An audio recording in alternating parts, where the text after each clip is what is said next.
seria esse grande prejuízo para o governo para segurar o projeto. É isso que a gente tenta fazer, para quê? Para avançar. Só que o governo não é bobo também, do ponto de vista da posição dele. O que é que ele faz? Ele sabe que se avançar na comissão, avançar na outra, depois chega no plenário, a pressão é muito maior nossa.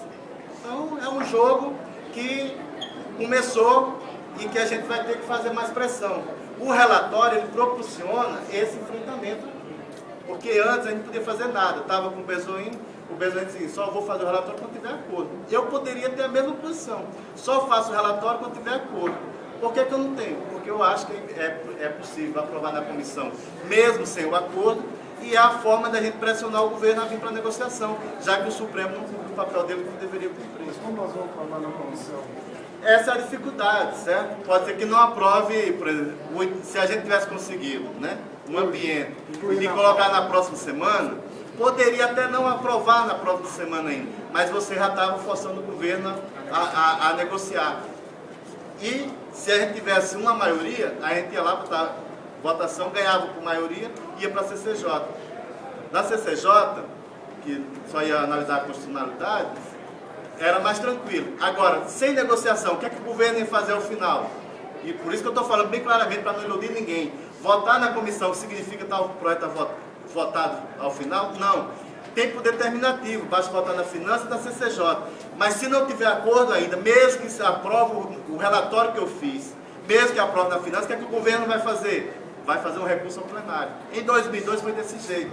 Agora, chegando com o recurso ao plenário, aí nós vamos na pressão dos líderes, fazer um requerimento de urgência e todo dia pressionar do mesmo jeito. Isso nada seria preciso, se o quê? Se o Supremo fizesse a parte dele como deveria fazer. Então, eu estou fazendo, na verdade, não quero iludir ninguém, não é dizer, o relatório está aí, agora fiz minha parte. Eu estou fazendo a minha parte, mas sabendo das dificuldades no intuito de ajudar. Agora, na hora que vier a negociação, é o montante, como é que vai acontecer? Aí a gente tem que esperar, eu não vou adiantar, certo? A minha posição é aquela, é de trabalhar com a gás, é de trabalhar um aumento maior, é de fazer dessa forma. Agora, vamos ver como é que o governo vem na negociação. A gente tem um compromisso público seu aqui, como deputado, estamos representando da FENAJUF aqui, a gente está buscando a democracia e liberdade da gente manifestar o que a gente quer. Se houver uma proposta do governo, que ela vai ser trazida para o uso da categoria, como em 2009 fala que não foi não foi feito, não foi feito. Foi feita uma sinalização que eu participei de uma reunião que tinha gente que você estava, que o Paulo Bernardo falou assim, se fosse, seria mais fácil. Não foi isso que ele falou? Mas o judiciário não quer, tal. Agora, ao mesmo tempo, o que é que ele falou na reunião? Que nem o executivo e nem o legislativo teria condições de colocar à força o subsídio. Ele falou isso. Até falando da emenda do Reginaldo. E o Reginaldo estava na mesa naquela reunião. Então foi essa reunião. Eu não estou mais no sindicato hoje, mas sempre foi dito, no dia que o governo apresentar uma proposta, certo? Tem que levar para a Assembleia discutir. É esse encaminhamento que ser feito. Quando em 2002 apresentou uma proposta de um abono de R$59, a gente levou para a Assembleia. Quando depois apresentou uma proposta que dava para os analistas os valores que estavam pedindo em 2002 e para os técnicos de 25,67, nós levamos também para a Assembleia.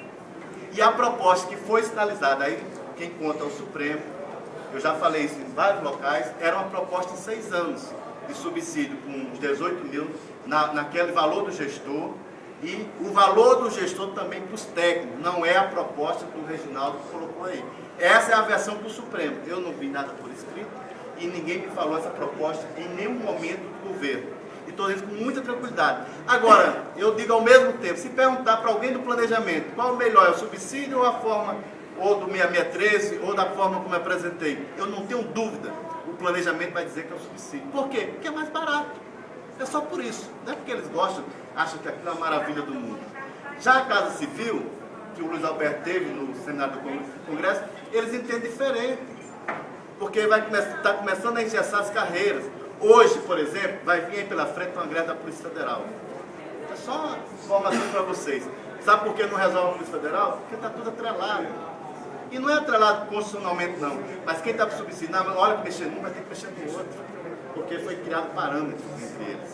Então, foi criado parâmetro na lei? Não, foi criado parâmetro politicamente. E vou dizer mais, já conversei, perguntei um dia, por que não é possível estabelecer o subsídio com o mesmo valor do analista tributário, lá da Receita, que é o valor que o Reginaldo fez? Sabe o que eles dizem? Primeiro, o técnico não é nível superior, lá é nível superior, que inclusive está tendo agora o questionamento do PGR. Esse é um ponto. Segundo, na hora que estabelecesse para o judiciário, por que não vai estabelecer para a carreira de gestor, do planejamento, dos outros setores, dos técnicos, nível médio e que Banco Central no mesmo valor? Então tem um efeito cascata, não é um efeito apenas orçamentário. Então as pessoas muitas vezes vendem ilusões, facilidades que não é bem assim. Agora, apresentou proposta, a categoria que tem que decidir, tem que levar para a Assembleia. Agora é Assembleia, não é enquete. Não é enquete. Leva para a Assembleia, cada um enche a Assembleia, ganha a Assembleia de um jeito ou de outro e decide. É dessa forma. Só uma coisa, aqui a gente está falando aqui da atuação do senhor. Agora deixa eu falar só uma coisa antes, É porque as pessoas mentem muito por e-mails. Entra em qualquer fórum, entra em qualquer local e basta dizer o seguinte, eu ouvi isso. Aí todo mundo vai com verdade. Olhe os fatos, olhe o que aconteceu ao longo desse período.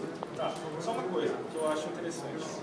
A questão, por exemplo, de consulta à categoria. Eu já acompanhei várias vezes reuniões da FENAJUF, eu acredito que isso daí é muito improvável que aconteça. Por quê? Porque a FENAJUF, o sistema FENAJUF é um sistema o quê? É um sistema que é uma federação de sindicatos.